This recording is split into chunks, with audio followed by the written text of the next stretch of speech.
السلام عليكم.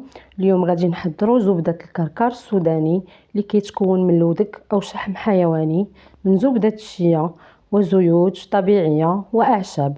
من الفوائد ديالو كيدخل اعماق الشعر، كيرطبو، كيحميه من التقصف، وكيخلي الشعر رطب وصحي ولامع، وكيحد من تساقط الشعر وكيطولو.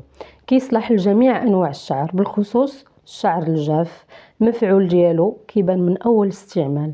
هاد الزبده كتنافس ماركات عالميه في الفعاليه ديالها، والاهم انها طبيعيه 100%.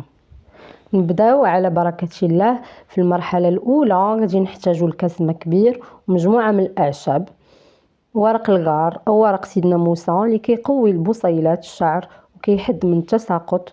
غادي نحتاجو ايضا الخزامه اللي كتنشط الدوره الدمويه ديال فروه الراس وكتحارب القشره. غادي نحتاجو القرنفل اللي كيطول الشعر وكيحد من التساقط. وغادي نحتاجو القشور البرتقال اللي كيحتوي على مضادات الاكسده والفيتامين سي. ونحتاجو للهيل او قعقله اللي كتنتج الكولاجين وكتمنع تساقط الشعر. نتوما استعملوا الاعشاب اللي بغيتو. الوصفه الاصليه فيها المحلب، فيها القرنفل وقشور البرتقال فقط. في المرحله الثانيه غادي نحتاجو الودك اللي صاوبنا في الفيديو السابق. انا خديت منه 100 غرام و20 غرام من زبده الشيا اللي كتحتوي على العناصر الغذائيه الاساسيه اللي كيحتاجها الشعر، ونصف كاس من زيوت من اختياركم. الا بغيتوا الكركر يجي خفيف اكثر زيدوا من كميه الزيوت.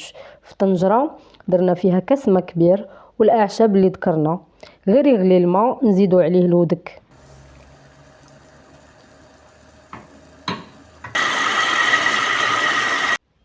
فاش يتبخر الماء اللي في الطنجره ويبقى غير الزيت ديال الودك نضيفوا عليه زبده الشيا.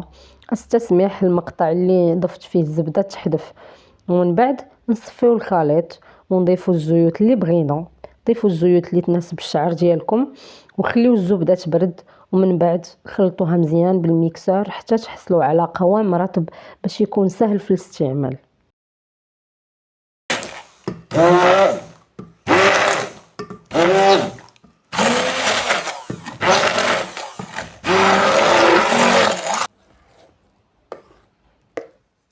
هذه هي النتيجة النهائية ديال الكركر السوداني. صدقوني الا جربتوه ما غاديش تبقاو تستغناو عليه، حيت النتيجة اللي كيعطي خيالية. طريقة الاستعمال: قبل ما تطبقوه على الشعر ضروري تفزقوا الشعر شوية بشي رشاشة باش التطبيق ديال الزبدة يكون سهل.